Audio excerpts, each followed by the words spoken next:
বেশ কিছুদিন ধরে এত বৃষ্টি হচ্ছে, সকাল থেকে রাত শুধু বৃষ্টি আর বৃষ্টি। এত বৃষ্টি কারোর ভালো লাগে তোমরাই বলো? এর মধ্যে আবার আমাদের একটা বিয়েবাড়ি নিমন্ত্রণ পড়ে গেছে। বৃষ্টি বলে কি বিয়েবাড়ি যাবো না?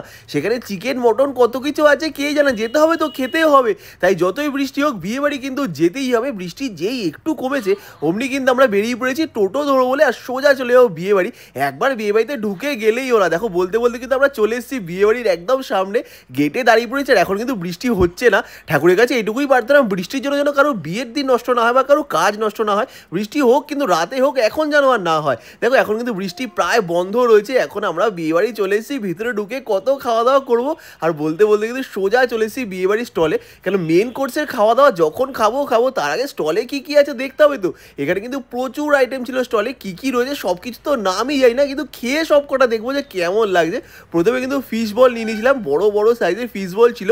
সেটা তুলিকায় নিয়ে খেয়ে বলছে ওর নাকি দারুণ লেগেছে। মাছের যে কোনো আইটেম আমারও খুব ভালো লাগে। ফিশ বল আমি এখনও পর্যন্ত ট্রাই করিনি, তুলিকা খেয়ে নিক তারপর আমি একটু খেয়ে দেখবো কেমন লাগছে। আর ওর এক্সপ্রেশন থেকে বুঝতেই পারছি যে ওর কত ভালো লেগেছে। আর একটা মজার কথা কি জানো, তুলিকার নিজে খাওয়ার পর দেখলাম আমাকেও খাই দিচ্ছে। কী ব্যাপার, আমার বউ তো আমার কাছ থেকে কেড়ে করে খেয়ে না, সে নিজে আমাকে খাই দিচ্ছে, কিছু তো বুঝতে পারছি না।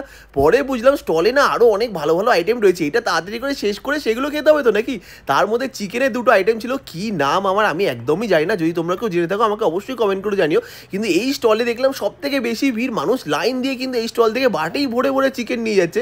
এটার কি নাম আমি একদম জানি না, কিন্তু দেখতে দেখো একটা লাল একটা সাদা, আর খেতে না দুর্দান্ত ছিল। কত বড় বড় চিকেনের পিসগুলো দেখছো, কত সুন্দর খেতে ছিলে। আর সত্যি কথা বলতে তোমরা অনেকেই আমাকে কমেন্ট করে জিজ্ঞেস করো দাদা একটা ভালো ক্যাটারের খোঁজ দাও।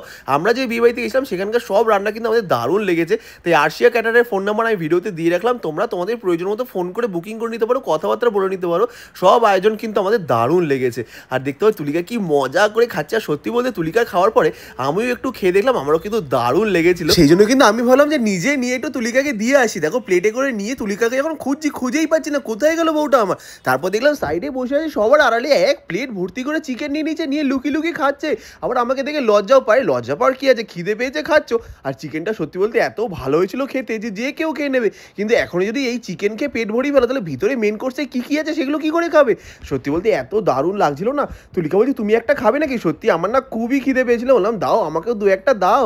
আর এরপরে কিন্তু ছিল স্টলে জিলাপি, যেটা কিন্তু খুব ইউনিক লাগছিল।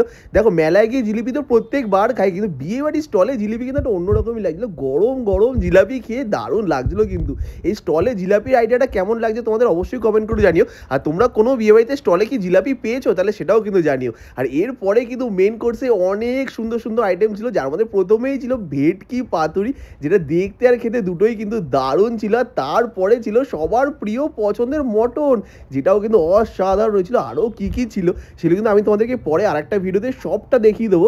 তার আগে মটনটা দেখো, দেখে লোভ লাগছে কিনা বলো, সব কিন্তু দারুণ রান্না হয়েছে।